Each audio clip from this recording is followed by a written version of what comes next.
Yugoslavia, not frequently to enemy fire, but very often to things like road traffic accidents and air accidents and so on. And so one was aware of the continuing sacrifice. As Nick said before, a serviceman and woman simply does not know what he or she is going to be called upon to do next. And it is whatever the government decides. And sometimes those operations are very controversial, and whether they are or whether they are not, the servicemen and women go willingly and they do their best. And then I think it is our duty, however controversial the operation may have been, to give the same respect and remembrance to those who laid down their lives, putting aside the controversy that may have accompanied the operation in the first place. We've just seen representatives, or indeed the ambassadors of Ireland and the ambassador of Nepal, lay their wreaths after those laying wreaths on behalf of 47 High Commissioners. We're also going to be seeing the representatives of the Merchant Navy and Fishing Fleets, the Air Transport Auxiliary Association, and the National Police Chiefs Council Chair on behalf of the civilian services. Is it worth saying a word about the Gurkhas, just in case some people don't know? At the time of the independence of India and the partition of India and Pakistan, there was debate as to what would happen to the Gurkhas, and some went to Pakistan, some went to India, and some remained with Britain. And they have continued to be a part of the British Army ever since. And the competition amongst that population in Nepal to enter the Gurkhas is fierce. They are desperately keen to enter, and they have to achieve extraordinary levels of fitness in order to qualify and to serve with the British Army. Now, after all of the wreaths have been laid, there's going to be a short service conducted by the Lord Bishop of London. That, as I've mentioned, is Dame Sarah Mullally, formerly a nurse, a chief nurse with the NHS. She is going to be carrying out that service. Afterwards, trumpeters of the Royal Air Force will sound rouse, and then there will be the singing of the first verse of the national anthem to complete that ceremony. So we're just waiting for that to begin now.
Fortitude, that forgetting all selfish and unworthy motives, we may live to thy glory and to the service of mankind, through Jesus Christ our Lord.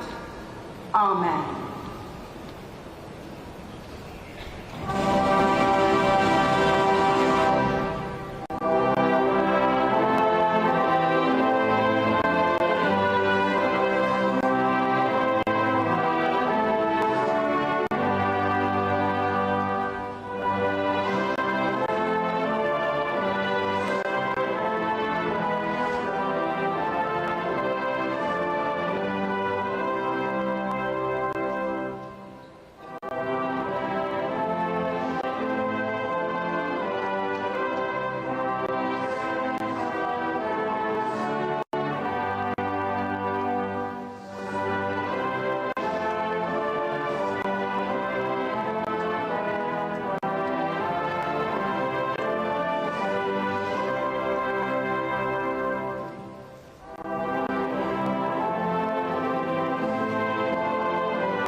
Teach us, good Lord, to serve thee as thou deservest, to give and not to count the cost, to fight and not to heed the wounds, to toil and not to speak for rest, to labour and not to ask for any award, save that of knowing that we do thy will. Jesus Christ, our Lord.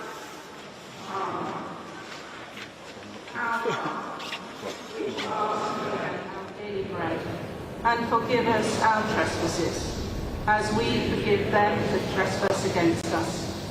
And lead us not into temptation, but deliver us from evil. For thine is the kingdom, the power and the glory, forever and ever. Amen. Unto God's gracious mercy and protection we commit you. The Lord bless you and keep you. The Lord make his face to shine upon you and be gracious unto you. The Lord lift up the light of his countenance upon you and give you his peace this day and always. Amen.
So His Majesty the King there is leaving with members of the royal family, with the exception of the Princess Royal and her husband Vice Admiral Sir Tim Lawrence, and also their equerry Commander Anne Sullivan. They will take their place alongside the Defence Secretary Grant Shapps to Horse Guards, where the Princess Royal is expected to take the salute of the march past of ex-service and civilian organisations. The King there looking in suitably solemn mood for the cenotaph ceremony conducted by the Dean of the Chapels Royal, also known as the Lord Bishop of London, the Right Reverend and the Right Honourable Dame Sarah Mullally. He was there in his RAF uniform, accompanied by his son, Prince William, the Prince of Wales, wearing his Blues and Royals Army uniform.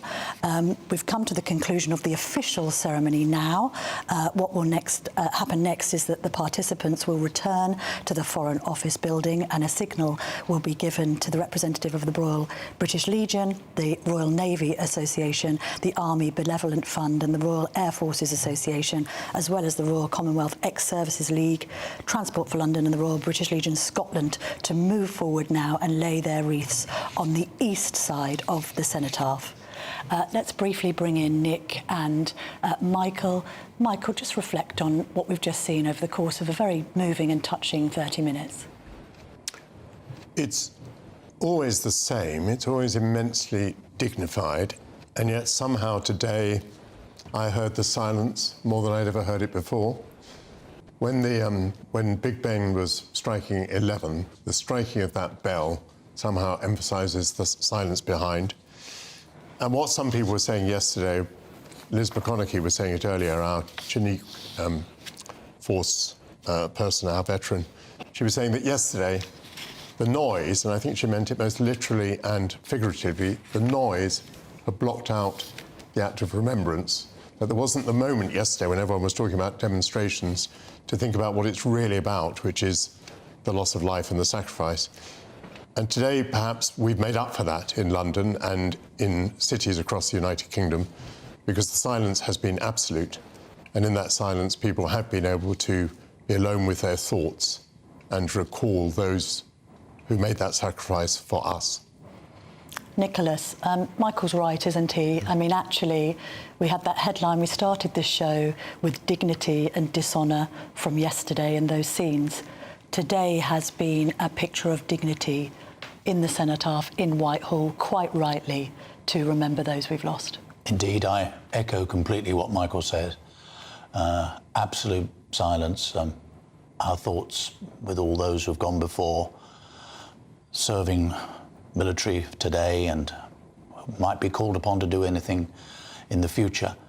And also, I think there's a poignancy as well in that we are still a world where there is war. There is Ukraine, which is almost being overlooked at the moment. The fighting goes on, unfortunately. Well, there's no end to it. But we call upon young people, mostly, as I said earlier on, to go away and do the bidding of all of us. We put the politicians in to make the decisions, and the politicians send people off. And today we remembered them, and with pride and with some poignancy, as I say. Well, that's all from me today on the Camilla Tominey Show. We've been very honoured to bring you the Remembrance Sunday special here at GB News. Thank you so much to Nicholas Owen and to Michael Portillo. Michael will be back just after the news with his show. I'll be back next week at 9:30. But first, here's the news with Tatiana Sanchez.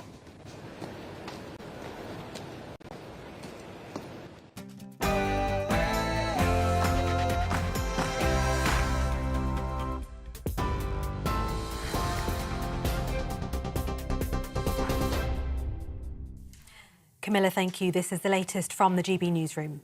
The King has led the nation observing a 2-minute silence on Remembrance Day, honouring fallen soldiers.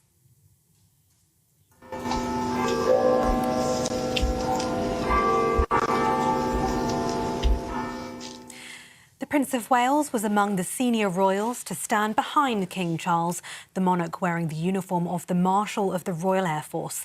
He then laid a wreath, similar to the one produced for King George VI.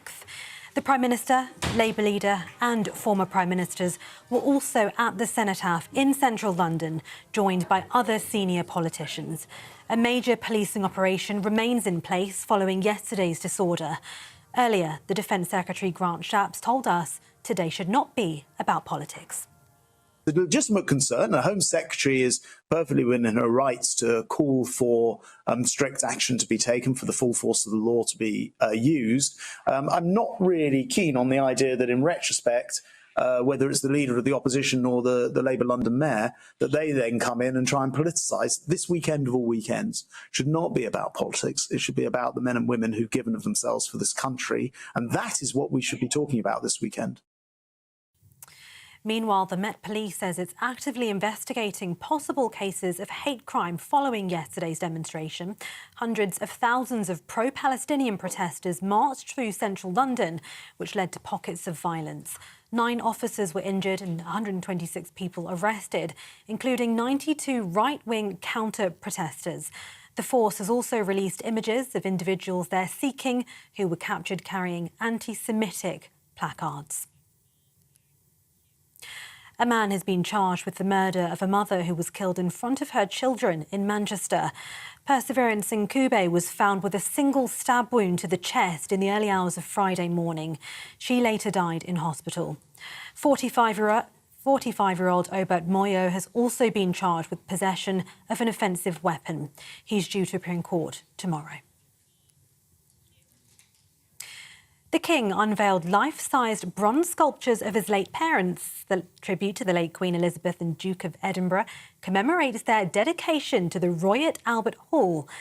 and they were installed as part of the building's 150th anniversary.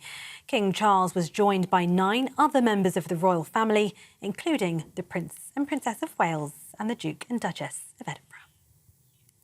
And a lion was seen roaming the streets of an Italian seaside town after escaping from a circus. The feline sparked panic among locals when it calmly strutted through the residential roads late last night. And after a 7-hour effort, it was eventually caught and sedated.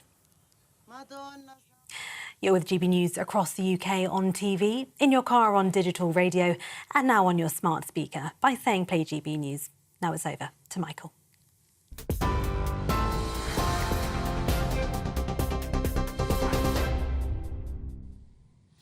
Thank you, Tatiana Sanchez. Good morning and welcome to Sunday with Michael Portillo. We have been providing live coverage of the Remembrance service at the Cenotaph in London, where at 11 o'clock a 2-minute silence commemorated Britain's fallen in war.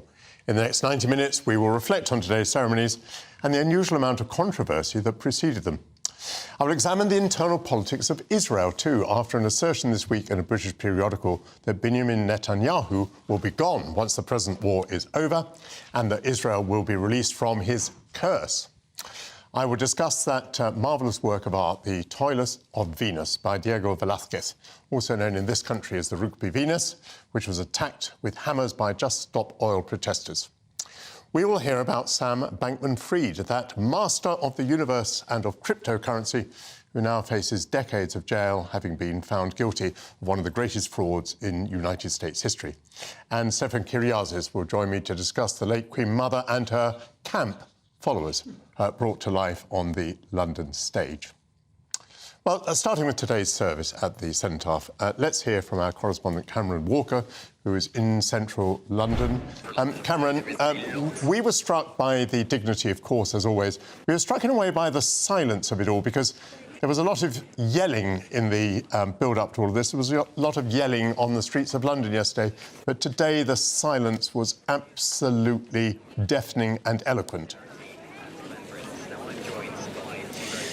Yes, it certainly was a complete contrast to yesterday, Michael. In fact, the close to 10,000 veterans which were lined up here on Horse Guards parades, waiting to go through to Whitehall to line Whitehall for the Remembrance Sunday service, were in a very sombre mood. But of course, it's all about camaraderie and solidarity on a day like today. And of course, the royal family have a huge role to play. It's a very important event in the royal diary, particularly for His Majesty the King, who is, of course, Commander-in-Chief of all the armed forces here in the United Kingdom and the other realms and territories where he reigns as head of state. Wearing his Marshal of the Royal Air Force uniform, he laid a wreath at the Cenotaph, very similar actually to the one his grandfather laid more than 70 years ago now. 41 open-style poppy petals made from bonded fabric, an arrangement of black leaves, which is traditional for the sovereign, and the ribbons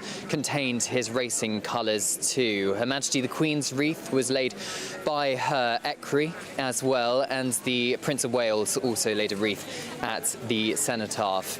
Now, as for the Foreign Office balcony, several members of the royal family were on the balcony, including the Princess of Wales, Duke and Duchess of Gloucester. Sorry, go on, Michael. Cameron, I was just wondering whether, given first of all that His Majesty the King was presiding today, and that we've had this controversy, and indeed that the world is thinking about war at the moment, whether you think that this will prove to be a particularly memorable Remembrance Day. I think it perhaps will. We have to remember it's the first Remembrance service, or Remembrance Day, since the King's coronation, and it was business as usual, wasn't it? We have seen services like this on the Cenotaph many times before, and there were fears yesterday that the scenes we saw of the protesters and counter-protesters would perhaps interrupt a sombre event such as this. But I think what we have seen today is the British tradition of what we have always seen, which is remembering our servicemen and women who have fallen, keeping us all safe and keeping this country safe. And from speaking to some of the veterans here this morning, as I said, nearly 10,000 or so have lined up to be part of this Veterans March Past, which is going to be happening later on. what they were talking about was the family that they are part of by being part of the armed forces, and how charities such as the Royal British Legion have really helped them to, I suppose, adapt to civilian life. But also it's the younger generation too, a charity called Scotty Little Soldiers, which is here, Scotty's Little Soldiers, which helps children who have lost a parent through armed conflicts because they were serving in armed forces. So it's all about the camaraderie, I think, which is the real theme which people are taking away this afternoon at the Cenotaph. Cameron Walker, thank you very much for your service today, reporting there from Horse Guards Parade. I turn now to my studio guest. I'm joined by Tessa Dunlop, an historian, author of Army Girls, The Secrets and Stories from the Final Few Women Who Served in World War II, and Alex Dean, who is a political commentator and author of Lessons from History. Welcome to you both. Thank you very much. Were you today thinking about some of those women that you brought to life in your most recent book? Interestingly, I went and did a sleepover with one of them, who is still very much with us, 100-year-old Betty Webb, who I know you know. I know her because I've interviewed her. What a marvellous woman she is. And she thinks the same of you, Mark. Well, that's... Sends her regards this morning. She's sorry she couldn't join us on the phone, but she's doing her own wreath laying in Withel. And I found her particularly helpful in terms of steering me and other people through this period where sometimes it's hard. I'm so sorry, we've got a problem with your mic. We'll fix that. Alex, what were your thoughts today? Well, my thoughts at Remembrance tend to be about the fallen, of course, and think about my family. And my mother's mother got divorced and remarried, so I had 3 grandfathers, and all my grandfathers served. And I think about that generation. Luckily for me, and for them, of course, they lived, and therefore I did. And I think about all those who didn't enjoy such fortune, and all those of my generation who are not here today because they lost, their ancestors didn't have the good fortune that mine did. Well, have you written about some of these matters? I have, but you know, things change for me. You were asking Cameron about whether he thought this Remembrance service was different. This is the first, because of that background that I've described to you, I've always felt very passionately positive about Remembrance services and Remembrance Sunday. This is the first weekend I haven't. Because of the protests that we saw, and because of the tensions I felt were very live in our country. I thought that this episode has revealed, whichever side you are on Israel, Palestine and so forth, I thought that this episode has revealed some real tensions in our country we may have turned a blind eye to until recently. And I haven't written about that yet, but I will.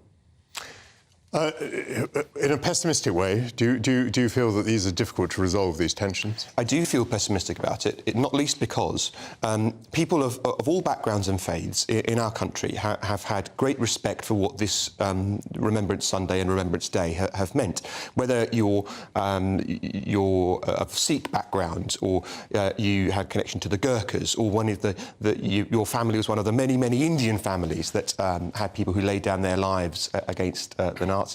We had a sense of commonality and respect for what this meant.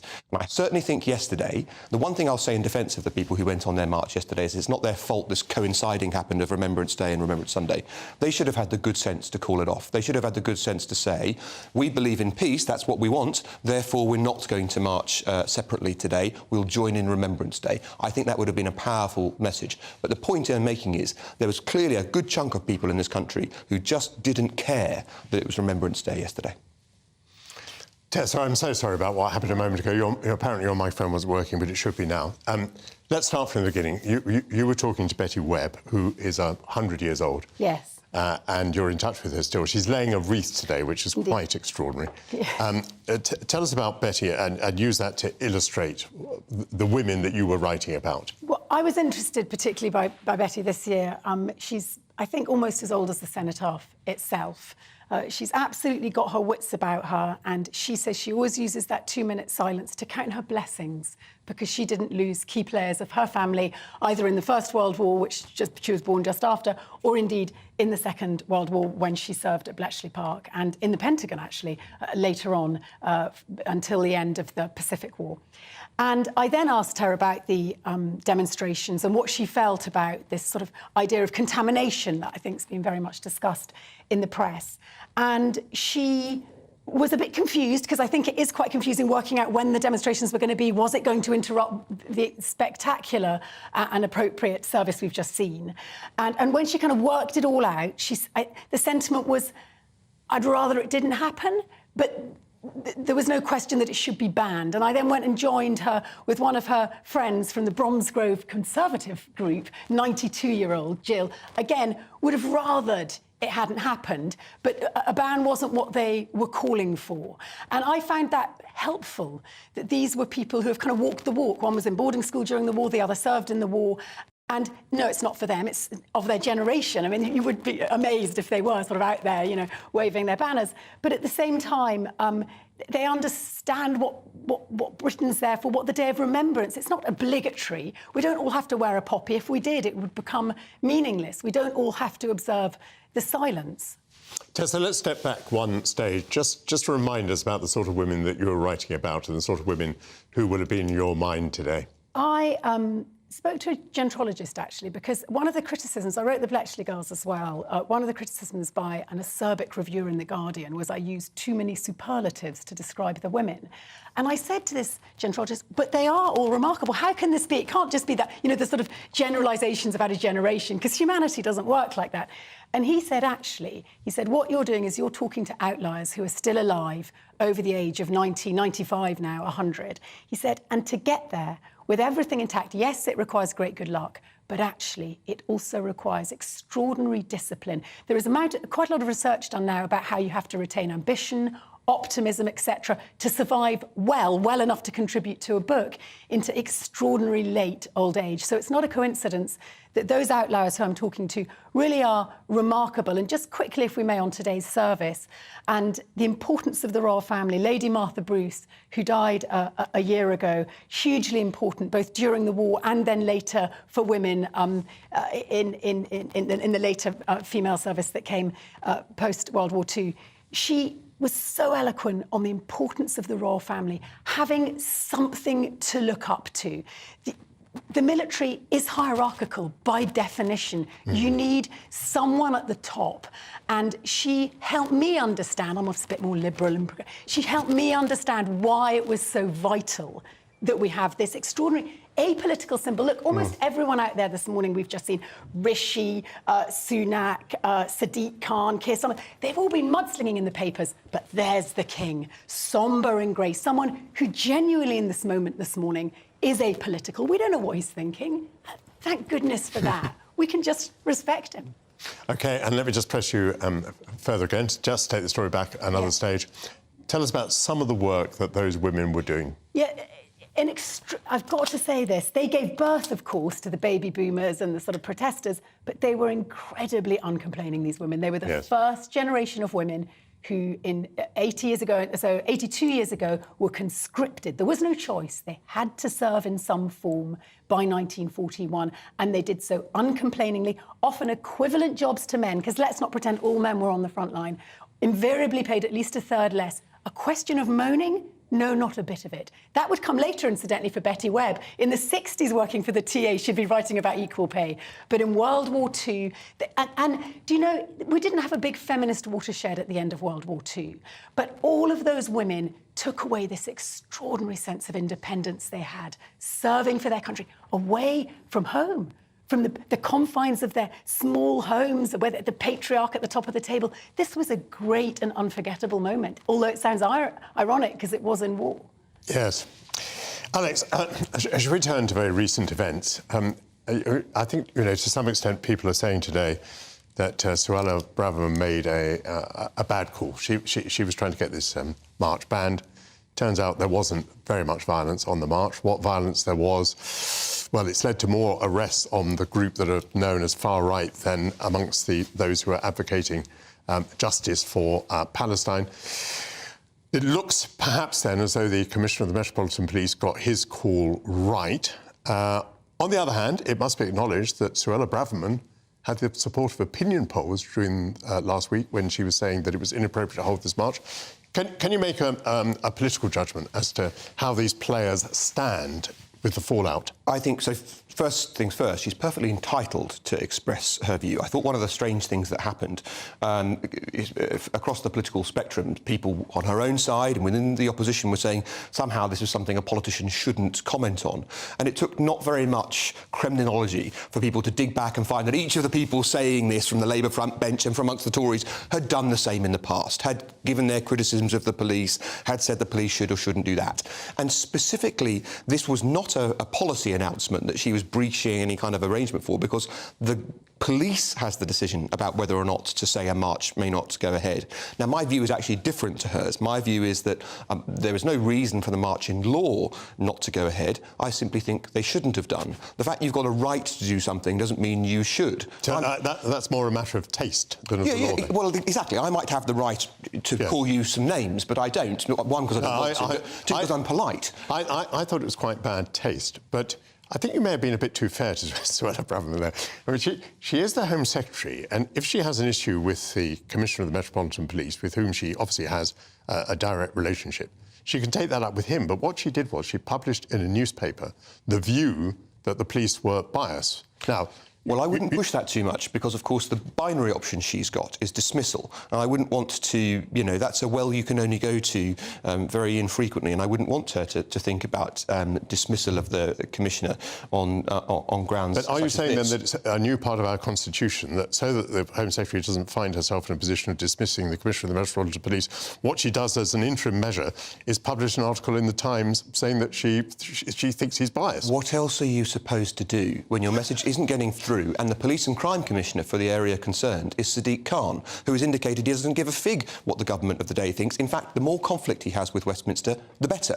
So what else are you supposed to do in her shoes? Now, she spoke for a considerable portion of this country when she put that position. And I would also make the point that basically when people take the numbers that you were just talking about, X many arrested on a counter-protest and X many arrested in the main demonstration, she had a point when she was saying the police might have been demonstrating policing unfairly.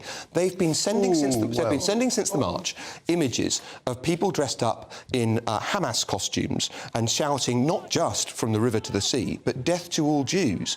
And the police are now asking for help in trying to find those people. Yes. Didn't do anything on the day, whereas they felt the collar of each and every person who was on the other side of that equation. No, I find them equally repugnant, by the way.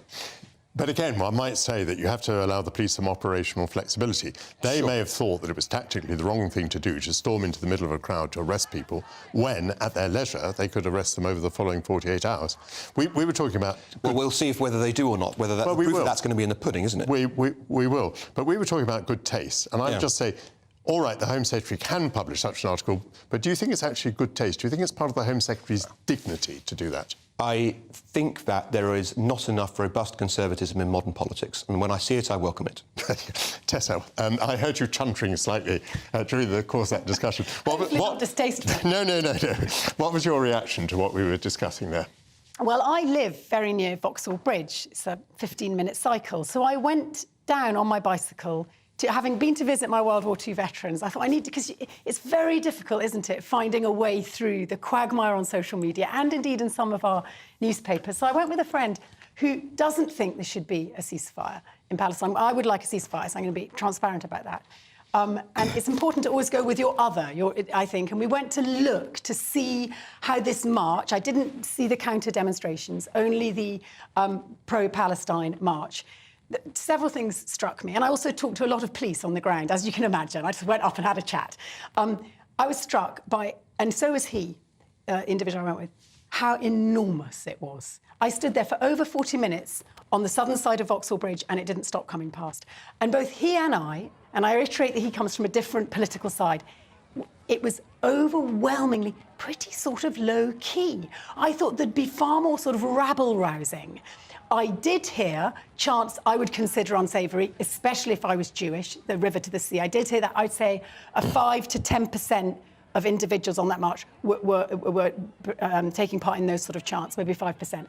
One of the reasons why I wouldn't go on that march, incidentally, but I've got to say that overwhelmingly I didn't find it in any way challenging. I then asked serving police officers, and they said this is extraordinarily well behaved for a march of its size, but they had just rushed from the counter-protest. So they had only just arrived. And I said, well, who are the counter-protesters?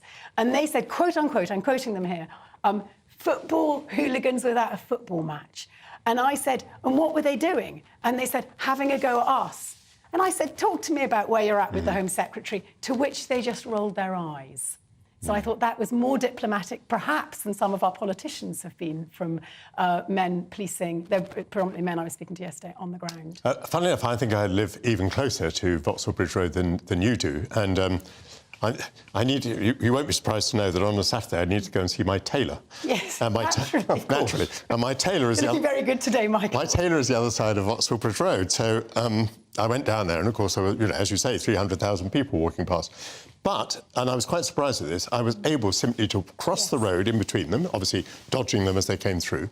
I was also struck by the fact that the police had not lined the route. No. It was quite soft touch policing. I mean, they were there at the junctions because obviously traffic was being interrupted. I wasn't there as long as you. I didn't hear anything untoward. There seemed to be a generally pretty good mood. Yeah. Lots of people said, oh, you're Michael Portillo. I tried very much... Did you get a boo or a clap or just an apathy? A shrug?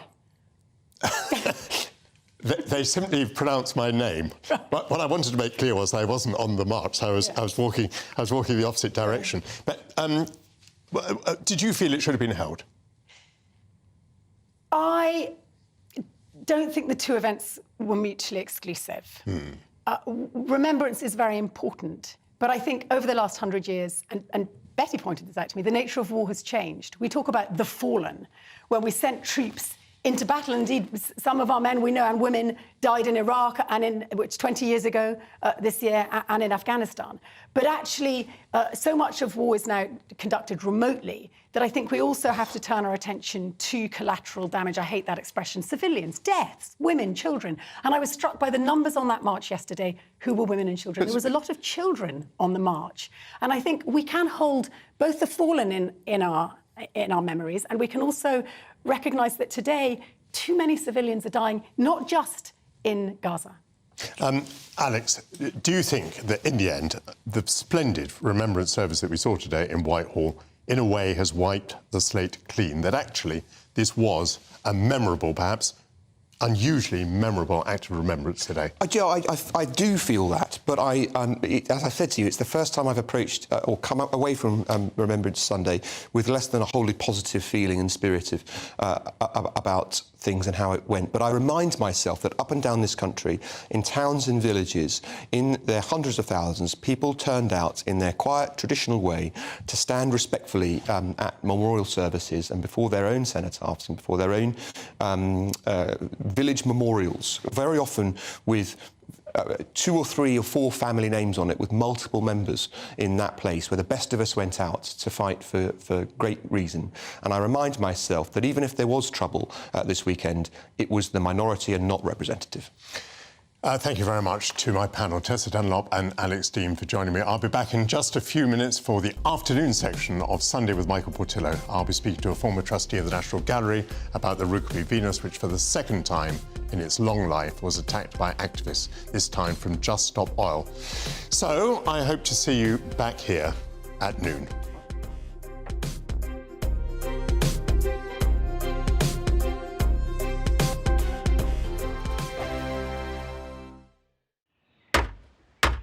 Who is it? We're here for the show.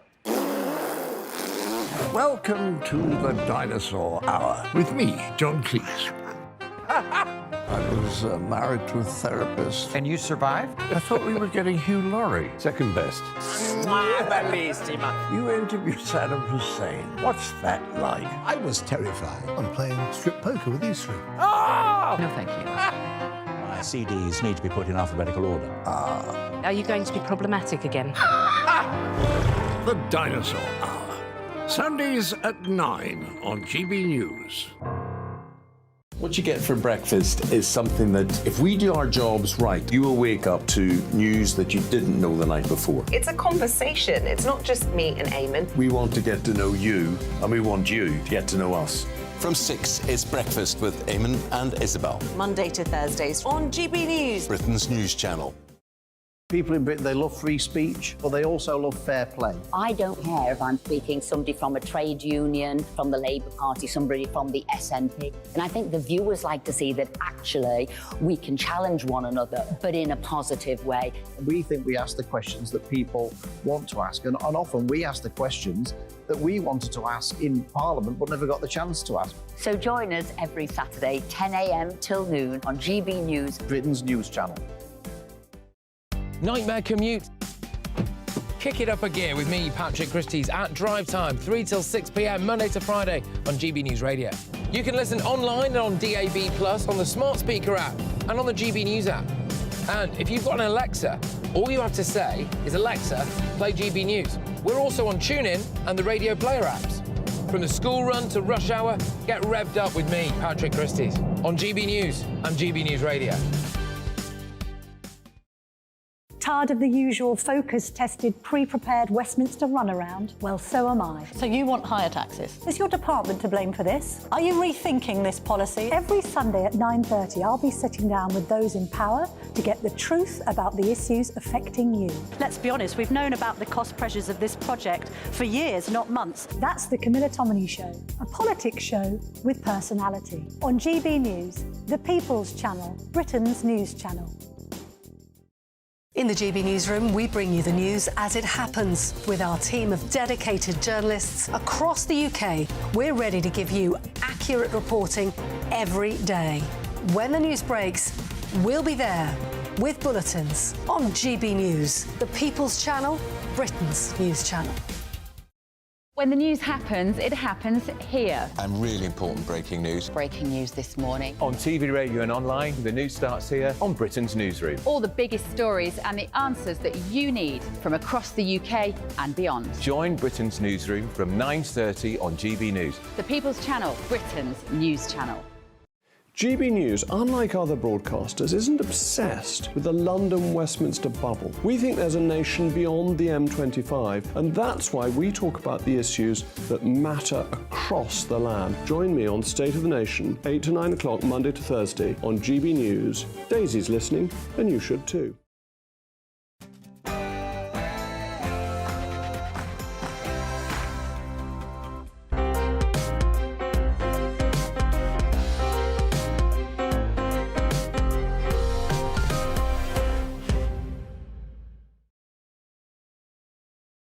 To Sunday with Michael Portillo. Settle in for an hour of politics, arts, culture and world affairs.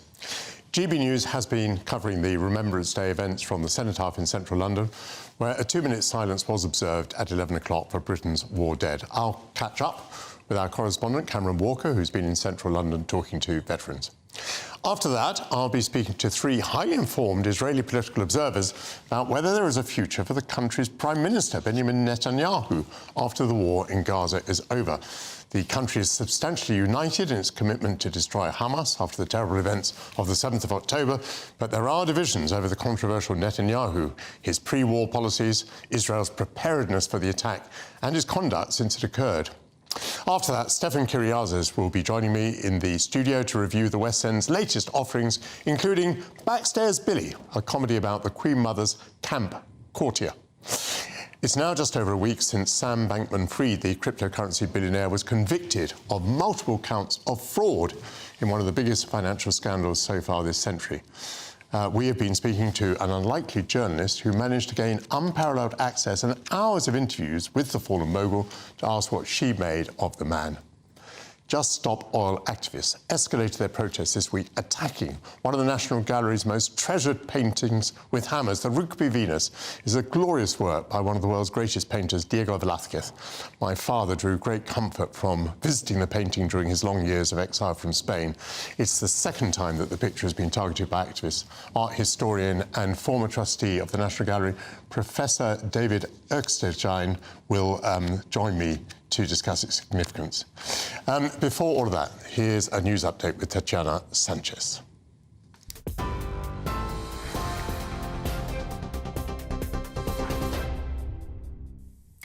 Michael, thank you, and good afternoon. This is the latest.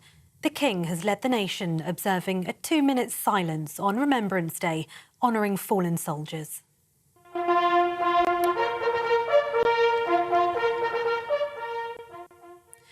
Prince of Wales was among the senior royals to stand behind King Charles, with the monarch wearing the uniform of the Marshal of the Royal Air Force. He then laid a wreath similar to the one produced for King George VI. The Prime Minister, Labour leader and former Prime Ministers were also at the cenotaph in central London, joined by other senior politicians and dignitaries. The Met Police says it's actively investigating possible cases of hate crime following yesterday's Armistice Day disorder. Hundreds of thousands of pro-Palestinian protesters marched through central London, which led to pockets of violence. 9 officers were injured and 126 people arrested, including 92 right-wing counter-protesters. The force also released images of individuals they're seeking, pictured carrying anti-Semitic placards. The Home Secretary is being blamed for stoking tensions after she accused the police of bias for allowing the rally to go ahead on Remembrance weekend. Scottish First Minister Humza Yousaf is among the growing chorus of voices calling for her to go. I'm afraid that the Home Secretary's position, in my view, is untenable. She should, in fact, not even be allowed to resign. She should just be sacked by the Prime Minister, because no Home Secretary should be fanning the flames of division. Quite the opposite. A man has been charged with the murder of a mother who was killed in front of her children in Manchester. Perseverance Nkube was found with a single stab wound to the chest in the early hours of Friday morning. She later died in hospital. 45-year-old Obert Moyo has also been charged with possession of an offensive weapon. He's due to appear in court tomorrow. Finally, a lion was seen roaming the streets of an Italian seaside town after escaping from a circus. The feline sparked panic among the locals when it calmly strutted through the residential roads last night. After a 7-hour effort, it was eventually caught and sedated. This is GB News across the UK on TV, in your car on digital radio and on your smart speaker by saying Play GB News. Now back to Michael.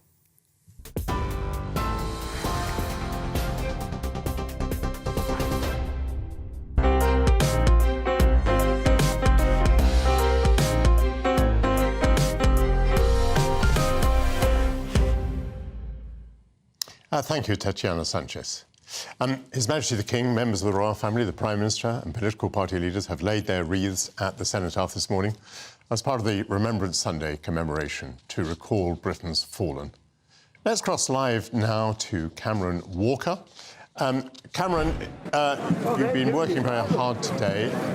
The next thing is that the veterans, nearly 10,000 of them, as you've told us, will parade in front of the Princess Royal, Princess Anne. A great moment of honour for her and for them, I think, don't you? Yes, it certainly is, Michael. Commemorations are continuing here at Horse Guards parades. As you said, nearly 10,000 veterans are taking part in the Veterans March Past. The royal salutes this year have been taken by Princess Anne, the Princess Royal. Last year it was Prince Edward, then Earl of Wessex, now Duke of Edinburgh. Now the veterans you can see directly behind me, they have completed their Veterans March Past and given the royal salutes to the Princess Royal.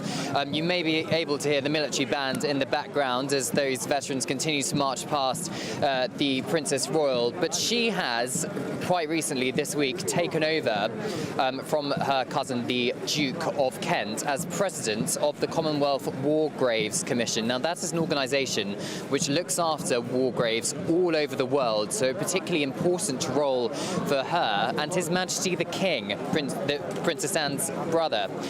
He is the Commonwealth War Graves Commission's first ever patron as well, because of course the royal family has a huge important relationship with armed veterans and the armed services, so it's a chance for them to pay their respects and give their thanks today on Remembrance Sunday.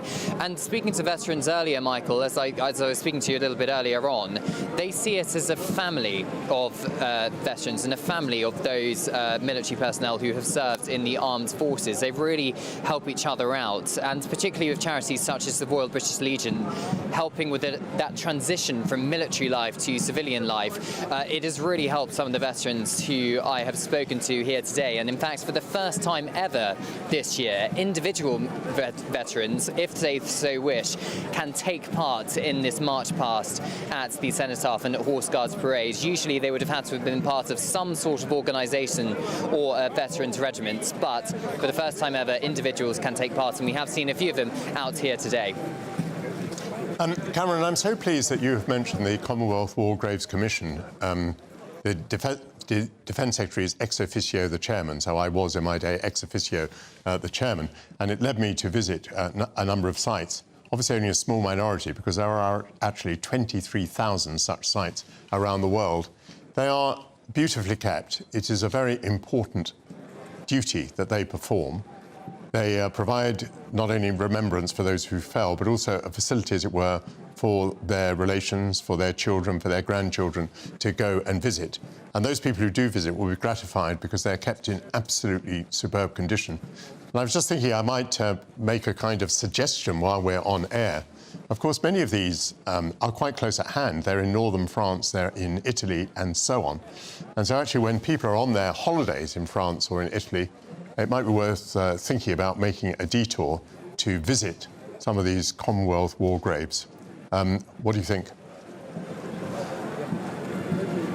Yeah, I think it's an excellent idea. I myself have been lucky enough to go to France and see some of those Commonwealth war graves. I have a few relatives myself who are buried in northern France, and you are so right, Michael. They are kept so cleanly and they are really well looked after compared to, let's say, perhaps ordinary graves across the world. They take real pride in looking after the graves of those military personnel who have fallen during the world wars and subsequent conflicts since.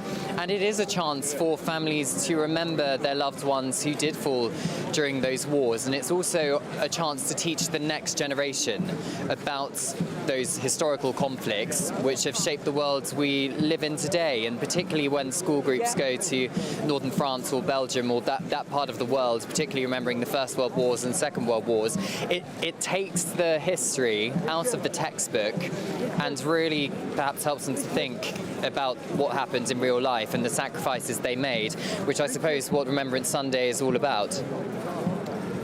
Cameron, we're approaching the end of today's ceremonies. Are you able to reflect on the mood of the veterans that you've been talking to? Has it been developing? I mean, I could imagine that what they were thinking early this morning when all the headlines were about the demonstrations of yesterday, that might have been one frame of mind. But now that the ceremonies are approaching their end, the frame of mind might be slightly different, because today has been, by any standards, a great success, I think. I think it has been a great success, but to be honest, Michael, from very early on this morning, I think all the veterans here and organisers were determined that that was going to be the case. When I first arrived here, the security to get into this venue was really strict, really secure. But the veterans here didn't really want to reflect at all, as one might expect, on what happened yesterday here in central London. Today for them was all about honouring their friends who had fallen in the wars, but also just being part of this military family which I have spoken about, and really celebrating and honouring the honour of being part of the armed services here in the United Kingdom, and indeed their chance to get up close to a member of the royal family, the Princess Royal here, giving them the royal salute for the Veterans March past. It's been a really celebratory and a good morning for them. Thank you very much, Cameron Walker. It's been a great honour for you, and thank you for your work out there. Well, just after 1 a.m. on the morning of Sunday, the 29th of October, the Israeli Prime Minister Benjamin Netanyahu posted 2 tweets insisting that he had never been warned about Hamas's intention to attack his country. The devastating raid on the 7th of October killed more than 1,400 people. The Prime Minister's tweets, which seemed to lay the blame for Israel's unpreparedness on its intelligence agencies, provoked uproar. They were subsequently deleted. But they reflect huge divisions in Israeli politics and society that have received not much comment outside the country, although nonetheless an article in The Spectator says that Netanyahu is still Prime Minister, but he's yesterday's man, and Israel is emerging from his curse. Well, I can turn now to some keen-eyed Israeli observers. Alan Pincus is an Israeli diplomat and writer, and Nir Atir is a veteran of the Yom Kippur War, Warriors of 73 group, which protested against Netanyahu before the present war. Nir, tell us a bit about what is going on in Israeli politics, because outside the country we know precious little.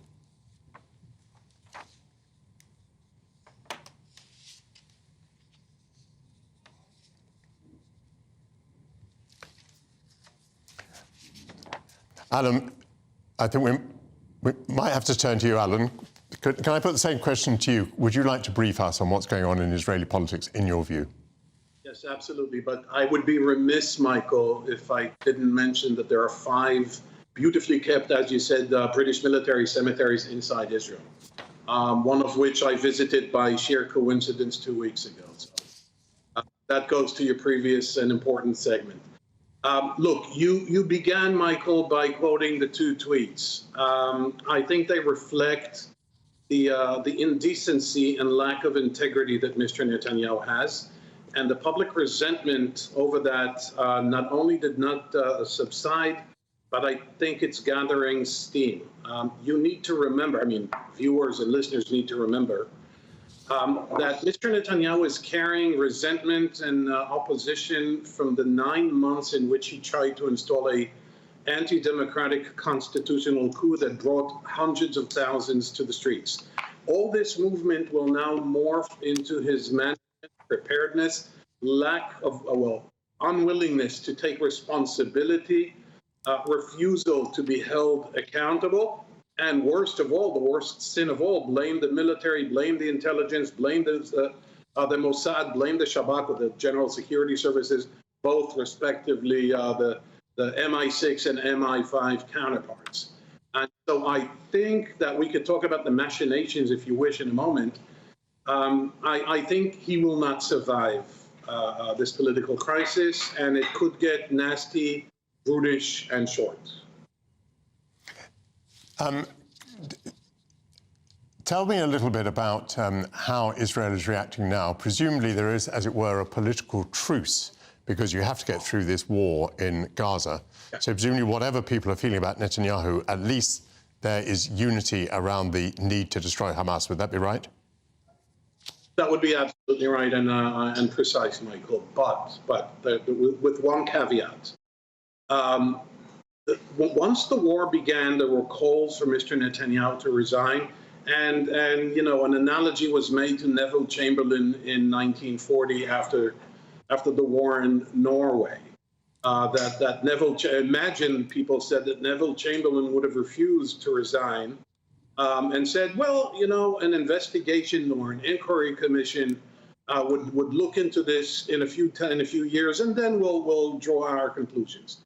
But as you would expect, once Mr. Netanyahu refused to take responsibility, refused to be held accountable, and obviously did not resign, the entire dynamics of the political map changed. And now, rather than resign immediately, resign without any conditions, the talk is about him resigning or being pushed out, because he will not resign. Once the war is over, which leads to the one last sentence, with your permission, which leads to the issue of who and what defines the end of the war, which is an issue that he alluded himself to last night. Nir Atir, I'm sorry that we've had difficulties with the microphones, maybe not too surprising.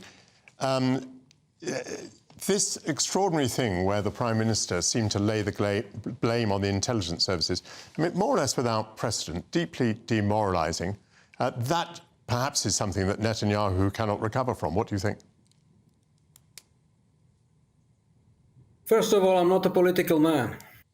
I'm a simple citizen in the state of Israel. And I'm a veteran from the 73 war. And I want to tell you that me and my colleagues around 8 months ago, 9 months ago, we heard what Mr. Netanyahu is planning to do and where he's going with his friend Yariv Levin and all the others. And we got what you call in Hebrew is a Tzav Shmona. It's a command number 8, which is calling us to duty to save our land. The same way we've done in 73, when we fought for the state of Israel, for the declaration of Israel, and suddenly someone is coming and trying to change it. So we went out to the streets. But on 7th of this month, the masquerade was, and we've changed our face. And from political actions, we have turned to help the country, to help the citizens, to help in the places all over Israel, in the agriculture part, in the society part. Us, that in the beginning, we start in a political rise against Bibi Netanyahu. Now we went to aid the state. Of course. And we think that Bibi Netanyahu must go away.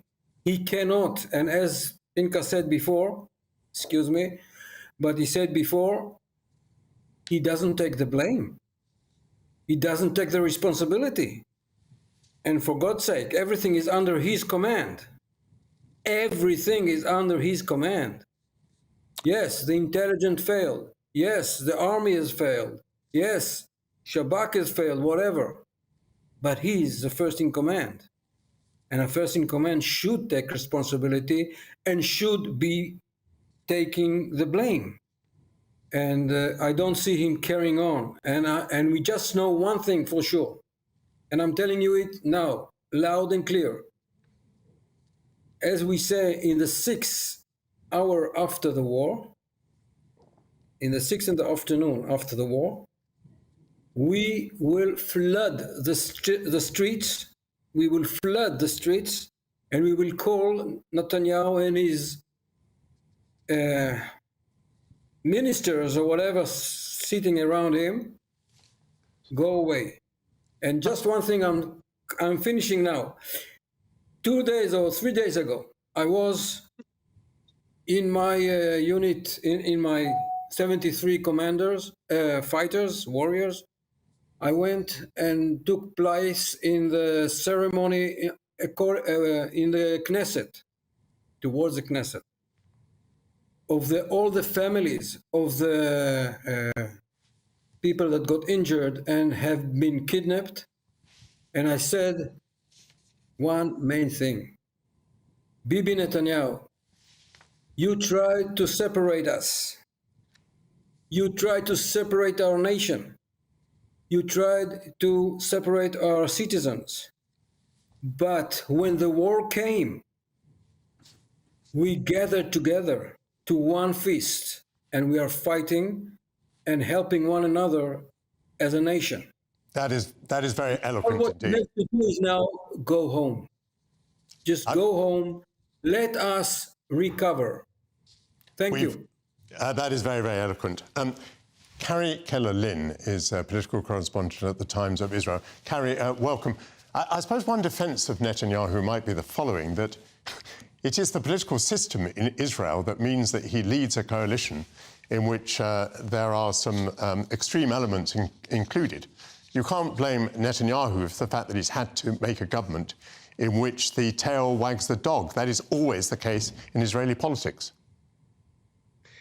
Well, actually, just to put a little bit of wider context on this, as well as to add numbers on what our main co-panelists are saying, this government was formed about a year ago to end this 5-election under 4-year cycle of complete tumult in Israeli politics that was actually caused by the fact that Netanyahu is simultaneously Israel's most popular and most divisive leader. He's been at the helm for 16 years, and along the way there have been several right-wing and centrist parties who will no longer sit with him, not for ideological divisions, but because of personal animosity to Netanyahu as the man. So while Israel, yes, must have a coalition system, the coalition that he formed last December was Israel's most hard line because it was the only option possible for him to sit atop it as prime minister. And we're seeing today kind of him reaping the fruits of this bargain he had to make in order to return to power.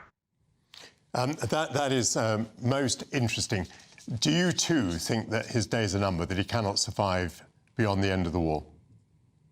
All right, so I said I would put some numbers on what my panelists were Yes. saying. Polling right now says about 70 to 80% of Israelis think that Netanyahu should leave, should resign after the war. And in addition to that, public trust in government is the lowest it has been in 20 years. It's about 18% right now, while public trust in the military is at 87%, despite the fact that the military and the intelligence systems had this colossal failure on October 7th.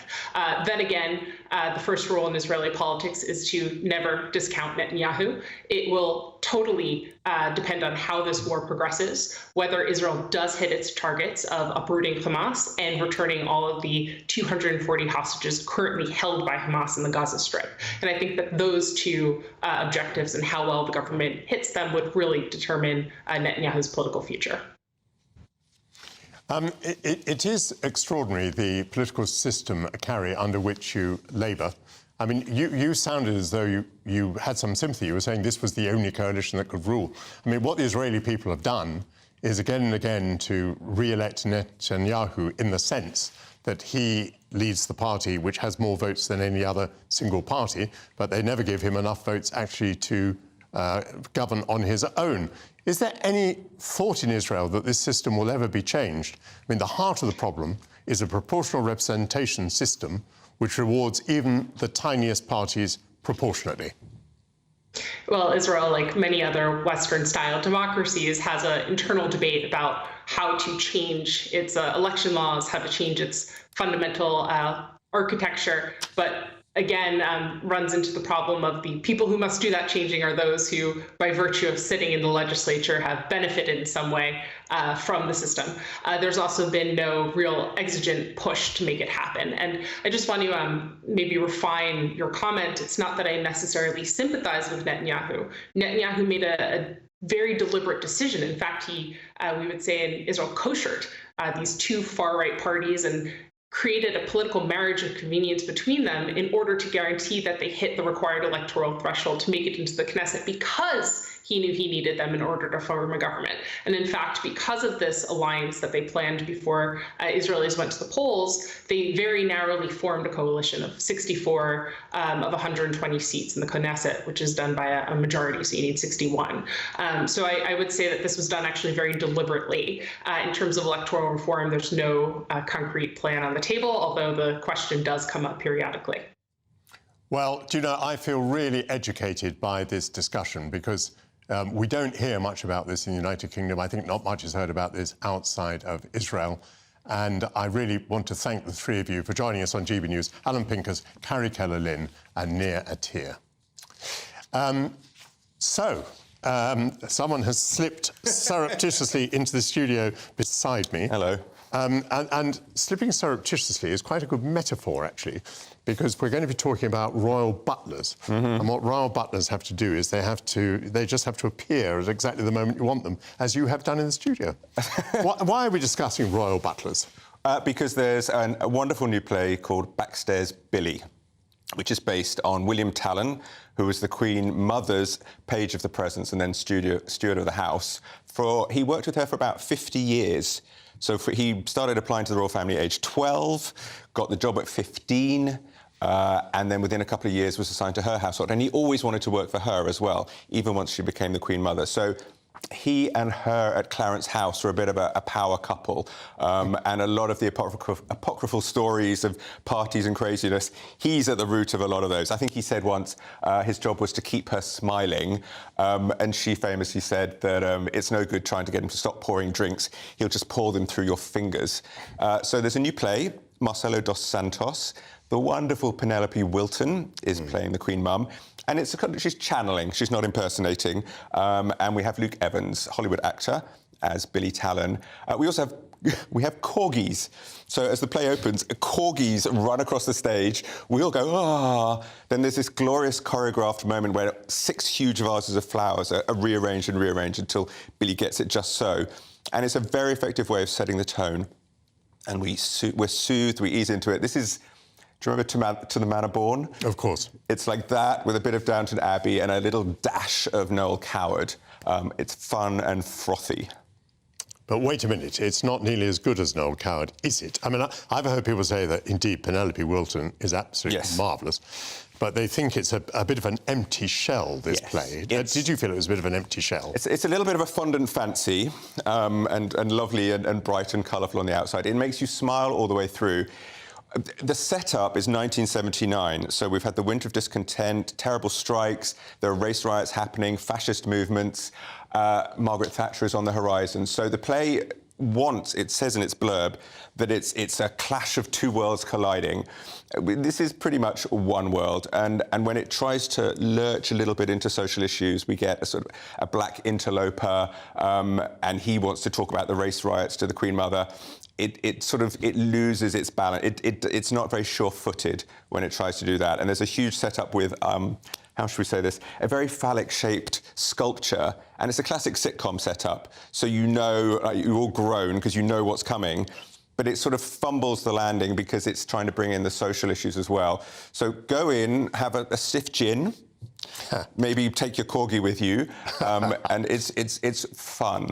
Now, Stefan, sorry, we haven't mentioned the elephant in the room, which is the campness of it all. Yes, because this champ is very camp, and there's the great joke about 2 old queens. Yes, yeah, that line is in the show, of course. So we have I don't know what you 2 old queens are doing over there, but this old queen would like a drink. Yes. Yeah, Luke Evans. It's a very blurry line either side of camp. And he walks it marvellously well. So that also, there's a lot of the silliness to it. But then there could have been a little bit more examination of gay life at the time. Also, we know there was a lot more gay life behind the scenes at the palaces amongst the servants. That's all sort of fudged again slightly. Of course, we're in the play, we're in the pre-AIDS age. Yes. So we don't have to kind of, as it were, worry about that in this era. Mm-hmm. No, but not so many social rights or sort of acceptance. And it shows that the Queen Mother was much more accepting. Her parties were a mix of horses and the arts, and she liked to throw those 2 together. So she was probably much more accepting than many people of her age and her generation. And it plays on outdated ideas, so we get very stuffy old aristocrats that come in, and Billy laces their drinks to make them look silly. But it's not so sure-footed when it wants to deal with the social issues. Buy a ticket or not buy a ticket? Buy a ticket. It's huge fun, and it's delightfully done. It's wonderfully staged. The costumes are gorgeous. And there's really moving scenes with a younger actor playing 15, 16-year-old Billy when he first meets the Queen Mother. It says that none of the scenes are true. The playwright has said that distinctly. But you can imagine, and it's very sweet and touching in places. I was speaking to someone yesterday who didn't make it to the end, walked out halfway through, so not everyone as generous as you. Very briefly, anything else you want to mention? Yes, there's a wonderful, wonderful reinterpretation of the Nutcracker on at the South Bank Centre in the Tough Nuts Jazz Club, and it's been set up behind the South Bank Centre. They've converted into a little jazz bar. You can stay on after the show Thursday to Fridays, Saturdays, and have a party afterwards. And it's a tiny, tiny venue. It's probably about the size of this whole room.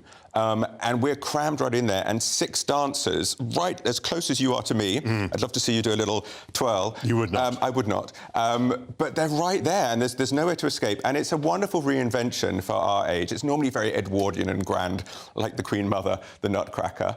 But this one has been set more in a sort of council flat, single father and son, and it's about the son would rather play with the fairy on top of the tree than the sole G.I. Joe soldier that his father gives him. The write-up I saw for this looked very kind of woke, like, you know, it was against aristocracy, it was against people living in grand houses with grand Christmas trees who own nutcrackers. But we get beyond that somehow, do we? Well, we don't even do that. It's basically, this is where we are. This is normal people's homes. So this is a nutcracker for regular people. It doesn't have any message to bang against anyone else. It's just like these people exist also. And it's a very touching story of a father and son coming to understand each other. It's about people learning to be themselves. The choreography, Drew McConey's choreography, is glorious. Only 6 dancers. what they can do with a few costume changes, some sequins, literally little bits of torn up confetti in their hands that they throw, is magic. It's the purity of theatre and dance. Their dancing is stunning. And the lead boy, Mark Samaras, I have to say, came in 4 days before the show opened. 4 days, and he's gorgeous. He's very moving as an actor. He's also the most beautiful dancer. So I absolutely loved it, and I'm happy to say most of the dance critics have been the same. It's a wonderful little show. It's running till January. And it's a real way to immerse yourself. It's not scary, posh, impressive dance. It's a lovely show. It's 1 hour long. About this, you sound really enthusiastic. Yeah, I loved it. What's the venue again? That's at the South Bank Centre, and it's the Tough Nut Jazz Club, just behind the South Bank Centre, right next to Waterloo Station. Right. You walk in, and there's a whole bar, party afterwards, gorgeous jazz band on stage. It's wonderful.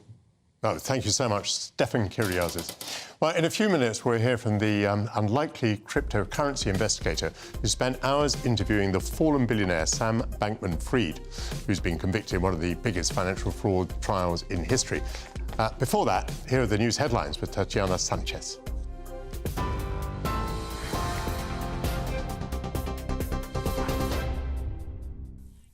Michael, thank you and good afternoon. This is the latest from the GB Newsroom. The King has led the nation observing a 2-minute silence on Remembrance Day, honouring fallen soldiers.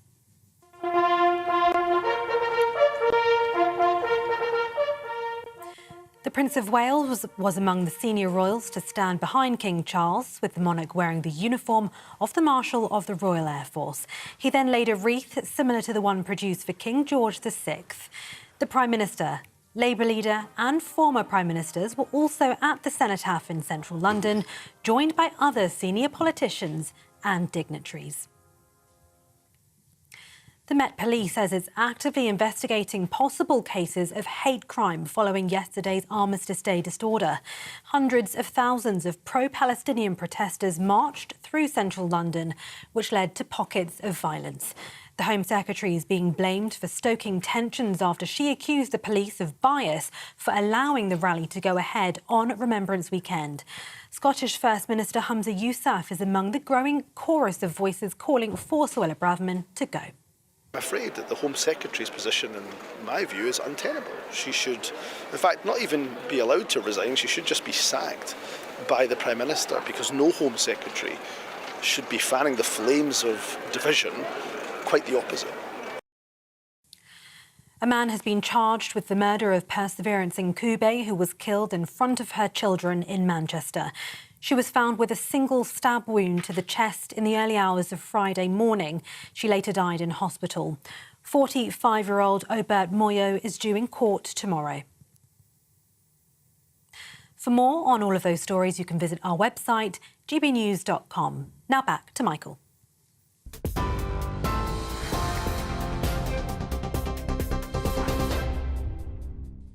Thank you, Tatiana Sanchez. Sam Bankman-Fried was a 30-year-old wunderkind who, for many people, became the face of cryptocurrencies. Those are digital currencies that are maintained by computer algorithms rather than a central bank. But Bankman-Fried's business, a trading platform for cryptocurrencies, which was called FTX, collapsed into bankruptcy last year, eviscerating his estimated $26 billion fortune. Last week, a jury took just 4 hours to convict him of multiple counts of fraud after customers and lenders lost some $10 billion through FTX, making it one of the biggest financial scandals in American history. Tiffany Fong is a freelance journalist who lost hundreds of thousands of dollars in a separate cryptocurrency collapse. Well, she spent hours interviewing Sam Bankman-Fried while he was under house arrest. Earlier, she described to GB News what she made of him. It's been sort of a twisted, strange journey how I ended up getting in touch with Sam Bankman-Fried. I was, first of all, the victim of another crypto collapse called Celsius Network. I'm not sure if that's something that you're familiar with, but I lost quite a bit of money to Celsius Network. So I just started posting on social media about that company, and I was basically just following their bankruptcy and that collapse. And employees inside of that company ended up sending me a bunch of leaked information, which I started to post on my social media platforms. Sam Bankman-Fried started following me because of that, because I was posting these leaks about another company. And he followed me, I believe, in September last year. And we exchanged a few messages that day. And at that time, he was still sort of the king of crypto. He was flying high and was very respected still. But a few months later, in November, FTX obviously had a very sudden and spectacular collapse.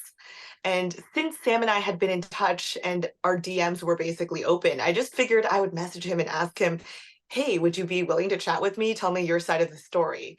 And I'm not a traditional journalist. I don't work for an outlet or anything. So I figured if this guy's going to talk to anyone, it'll probably be the Wall Street Journal or the New York Times. And I was not expecting a response whatsoever.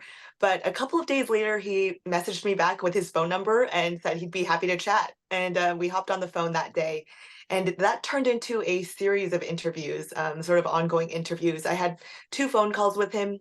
And then that was prior to him getting arrested in the Bahamas and being put in jail for a bit, or put in prison for a bit, and then extradited to the United States. And when he touched back down in the US and was released onto house arrest, he messaged me, and I ended up being able to interview him in person while he was on house arrest multiple times. So I ended up getting like a front row seat to the biggest financial fraud scandal of our generation. Sam is obviously quite an intelligent person, but I also think that he is just, there are some traits that he has that I think that others might have read as pure genius. So for example, Sam is a very quantitative thinker. The way he talks about anything, whether it be obviously things in business, but also about things like interpersonal relationships, he puts everything into numbers and percentages. So if he's even talking about like an interaction he had with another person, he'll somehow throw in numbers into that conversation. And I think that's just the way he thinks. But I think that other people might have read that as like, oh my God, this guy is a genius. So I think there's some traits that he has that just made people think that he was just this otherworldly sort of wonderkind that might not necessarily be the case. And he sort of just, I guess, fit the whole mold of what people assume a tech founder would be. So obviously people have made quite a fuss of the fact that he wore a t-shirt and shorts in most important meetings. And I guess people sort of read that as him being sort of a Mark Zuckerberg type. So I think that definitely worked in his favor. I think Sam had sort of rationalized everything he did in his head. I really think he, in his mind, thought he was doing everything sort of for the greater good, because I think that Sam genuinely believed in the effective altruism movement, but not necessarily because he's just such a warm, fuzzy, kind-hearted person. I think that he genuinely sort of felt that he's one of the smartest people in the room at all times, and that he is best equipped to take in lots of money and decide how to best distribute it in the world to do the best and the most good for humanity. So in some ways, it was sort of a superiority complex, in my opinion. I think that he's clearly like sort of an overconfident, potentially delusional, and quite a reckless kind of person. But I don't think that he like set out from the get-go of FTX solely to steal a bunch of customer funds so that he could spend it on yachts, etc.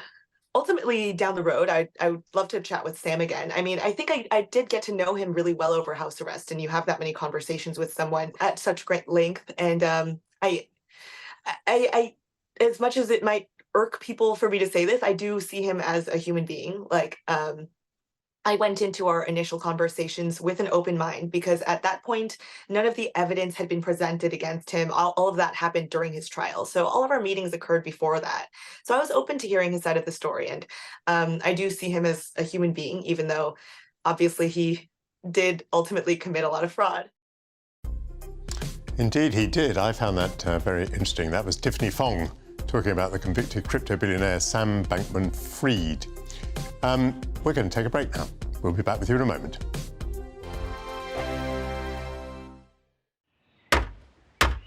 Who is it? We're here for the show. Welcome to the Dinosaur Hour with me, John Cleese. I was married to a therapist. And you survived? I thought we were getting Hugh Laurie. Second best. You interviewed Saddam Hussein. What's that like? I was terrified. I'm playing strip poker with these three. Oh! No, thank you. My CDs need to be put in alphabetical order. Are you going to be problematic again? The Dinosaur Hour. Sundays at 9 on GB News. What you get for breakfast is something that, if we do our jobs right, you will wake up to news that you didn't know the night before. It's a conversation. It's not just me and Eamon. We want to get to know you, and we want you to get to know us. From 6, it's Breakfast with Eamon and Isabel. Monday to Thursdays on GB News, Britain's news channel. People in Britain, they love free speech, but they also love fair play. I don't care if I'm speaking somebody from a trade union, from the Labour Party, somebody from the SNP. And I think the viewers like to see that actually we can challenge one another, but in a positive way. We think we ask the questions that people want to ask, and often we ask the questions that we wanted to ask in Parliament but never got the chance to ask. So join us every Saturday, 10 a.m. till noon on GB News, Britain's news channel. Nightmare commute. Kick it up a gear with me, Patrick Christie's at Drive Time, 3 till 6 p.m. Monday to Friday on GB News Radio. You can listen online and on DAB+, on the smart speaker app and on the GB News app. And if you've got an Alexa, all you have to say is, Alexa, play GB News. We're also on TuneIn and the Radio Player apps. From the school run to rush hour, get revved up with me, Patrick Christie's, on GB News and GB News Radio. Tired of the usual focus-tested, pre-prepared Westminster runaround? Well, so am I. So you want higher taxes? Is your department to blame for this? Are you rethinking this policy? Every Sunday at 9:30, I'll be sitting down with those in power to get the truth about the issues affecting you. Let's be honest, we've known about the cost pressures of this project for years, not months. That's the Camilla Tominey Show, a politics show with personality. On GB News, the People's Channel, Britain's news channel.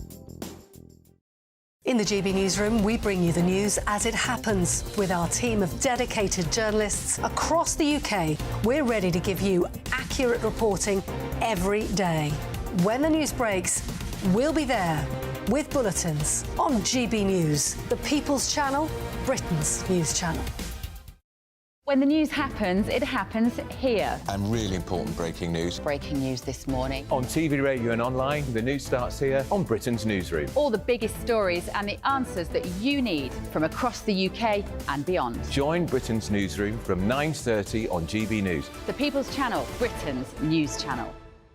GB News, unlike other broadcasters, isn't obsessed with the London-Westminster bubble. We think there's a nation beyond the M25, and that's why we talk about the issues that matter across the land. Join me on State of the Nation, 8 to 9 o'clock, Monday to Thursday, on GB News. Daisy's listening, and you should too.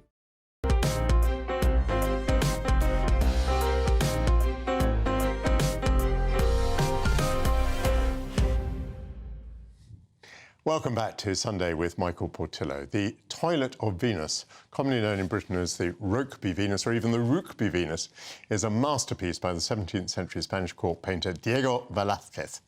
The painting meant a lot to my Spanish father, Luis, during his long political exile in Britain. He and other refugees would visit the National Gallery and gather around the painting to feel a link with their beloved country. Luis described the Venus playfully as his Spanish girl in London. For the second time in its history, the painting was attacked by activists last week. 2 Just Stop Oil protesters used rescue hammers to smash the glass protecting the canvas. Here is a painful look at the assault.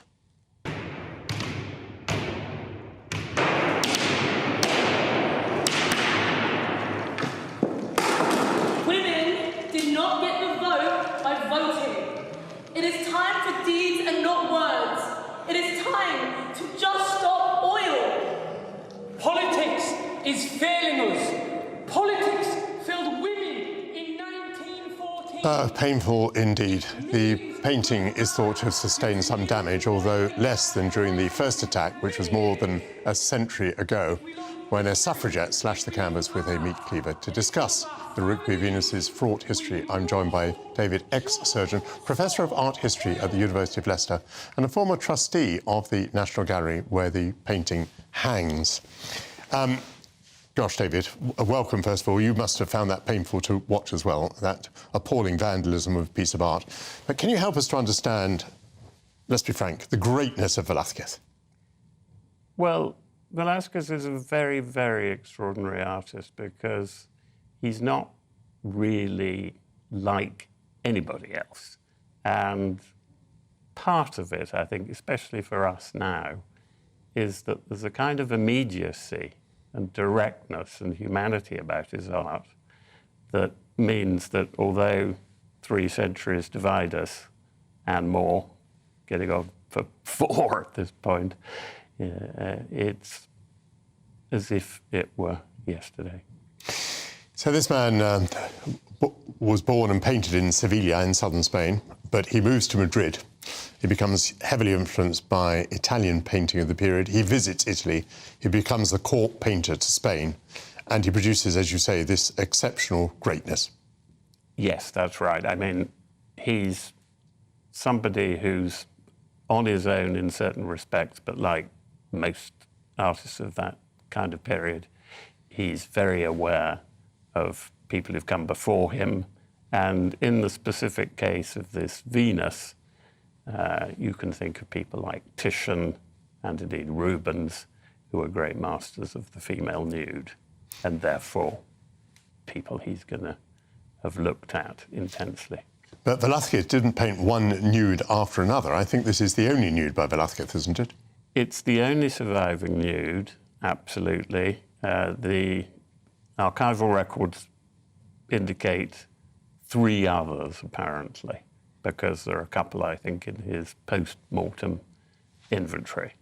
But we have not a clue what they might have looked like, and they don't seem to have been known about for very long, shall we say.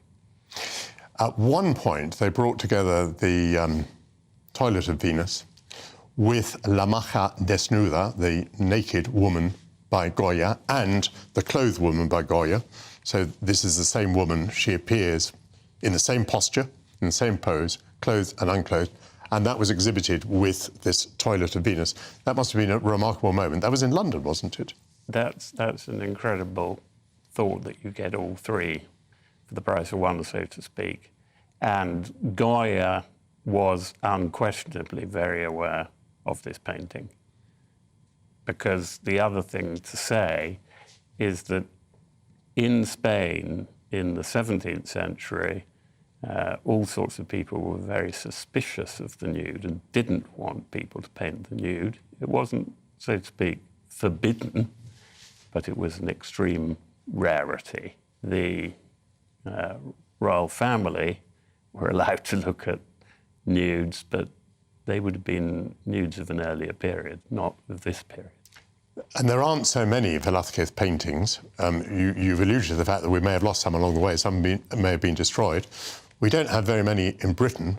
Madrid, the Prado Museum, has a marvellous stock of them. And there's one particular room, as you know, which is just Velasquez on every wall. Absolutely one of the most stunning rooms, probably, in the world. But it was curious that this Toilet of Venus lodged in a British stately home in the north of England, Rugby. Yes, that's right. Well, what basically happened was it emerged from Spain in 1813 through an art dealer, a fixer called William Buchanan, and was pretty swiftly purchased by this man called John Morritt, whose house is Rugby or Rugby. £500, even at the time, not an absolute fortune, according to the people who do those calculations of what its equivalent is now. And it's important in the early history of the National Gallery because it is saved for the nation. That's an expression we've become used to. But there's a fundraising scheme at the end of the 19th century to make sure that it doesn't leave Britain. Well, what happens is that it's acquired in 1906, and the fundraising effort is indeed crucial, and the King gives quite generously towards that. One other thing to say is that, of course, you're absolutely right that we don't compete with the Prado, but this country has more Velasquez's than anybody else other than Spain, and fantastic pictures, just to do a bit of, as it were, advertising for the guy, in Apsley House, a wonderful portrait of a woman with a fan in the Wallace collection, and also a superb early Velasquez in Edinburgh in the National Galleries of Scotland. Napoleon pinched the King of Spain's art collection during the Napoleonic Wars, and it was put onto a mule train, all the canvases curled up, and it was intercepted by the Duke of Wellington, who took it back to London for safekeeping. And of course, at the end of the Napoleonic War, he wrote to the King of Spain, the Duke of Wellington, and said, "What shall I do with your art collection, which I happen to have hold of?" Apparently, it was 4 years before he got an answer from the King of Spain, and the King of Spain said, "I could not possibly," well, actually, his secretary said, "the King could not possibly ask for the return of something that was won with so much gallantry and valour." So we ended up with this extraordinary collection of art in Apsley House, number 1, London, the Duke of Wellington's house. Do you understand why people attack art? Well, I presume they attack art because it's a good way of drawing attention to their cause. The thing that's awful about attacking art is, first of all, the destruction, obviously, if there is destruction. And in the case of the Venus in 1914, when the suffragette went for it with a cleaver, she made very serious slices through it. This time we're told there's minimal surface damage. Oh, we've been told that already, have we? Yes, there was a spokeswoman from the National Gallery has said that. Marvellous.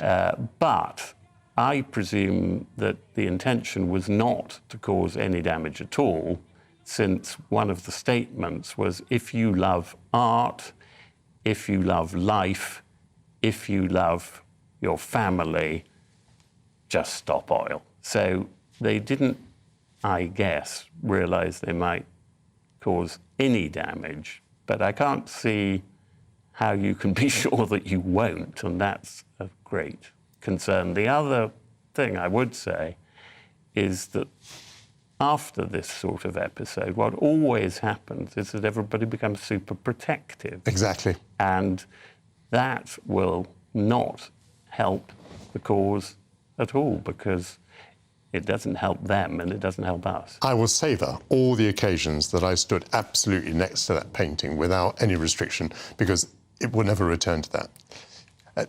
David Exsurgeon, thank you so much for coming and talking about The Toilet of Venus by Diego Velasquez. Darren Grimes is in the studio. Now, what are you doing here? You must be taking over at 1 o'clock. Yes, that's right. And we're going to be discussing, Michael, everything that's going to happen this week. So Rwanda's coming up, the decision in the Supreme Court. You've been speaking about Suella Braverman and the future of the Conservative Party, or her place within it. I actually think, Michael, this is going to be a pivotal moment for the future of the Conservative Party, where you've just been speaking about Just Stop Oil there. Many people in the country actually believe that we are losing control over law and order and our borders. And this is going to be a really, really pivotal moment in actually, I think, deciding what's going to happen next year, Michael. So you are sitting in for Emily Carver. You will be starting your programme in a few moments' time, and people will be very happy to listen to a splendid presentation by Darren Grimes. That's it from me for this week. I want to thank all my guests. It's been a super show on a very important Remembrance Sunday, one that we'll remember. I hand over now to the weather. I'll see you next week. Hello there, I'm Jonathan Vautry, here with your GB News weather forecast provided by the Met Office. Storm Debbie has been named by Met Air and the Irish Weather Service and is expected to be picked up by the jet stream and powered towards Ireland and the UK as we head throughout tonight and into Monday. Potential for some disruptive weather, particularly for Northern Ireland, the Irish Sea coastal areas and across northern areas of England where severe gales are possible. For this evening, we see this band of rain pushing its way northwards into Scotland, but it's here Storm Debbie arriving in the southwest. Some very heavy rain pushing into England, Wales and then particularly Northern Ireland later on. Very persistent here. Some flooding is possible. A swathe of gales developing in the west as well. With all the cloud, the rain and the wind, it will be a milder night compared to last, but a touch of frost is still possible across rural areas of northern Scotland. A very unsettled start to the new working week and a very disruptive morning rush hour as well. Heavy rain pushing its way in, eventually reaching parts of Scotland. A swathe of severe gales, 80 mile an hour possible winds across coastal areas of northwest England, 55 to 60 mile an hour possible across the Pennines and other areas of northern England. It does turn brighter for central southern areas of England and Wales later on in the day. Temperatures around 15-16 degrees Celsius here, but still feeling a bit colder than that where you are exposed to the blustery winds. Into Tuesday, it's not as disruptive as Monday, but it is going to remain fairly unsettled. A mixture of sunshine and showers. Those showers could be heavy at times with some thunderstorms and hail in the mixture as well. And we hold on to the unsettled theme into the middle part and second half of the week as well, with more wet and windy weather on the way. Bye-bye.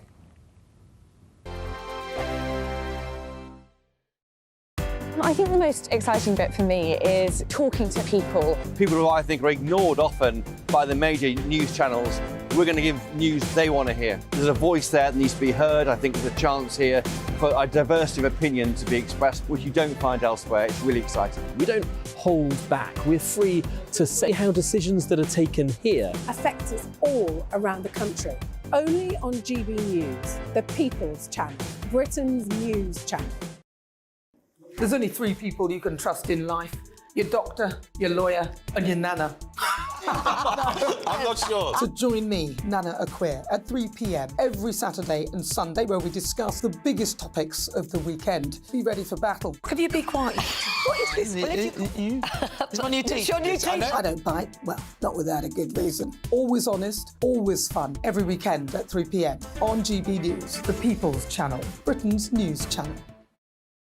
So Jubes & Co, we tackle the issues of the day with real, robust debate, both sides of the fence, battling it out with me in the middle with my forthright opinions and views. And often really interesting things happen because you start with a position and then by the end of the debate you find actually, well, I might not have thought about that one. What we need in this country is 2 new political parties. You should maybe think about doing a 2024 calendar.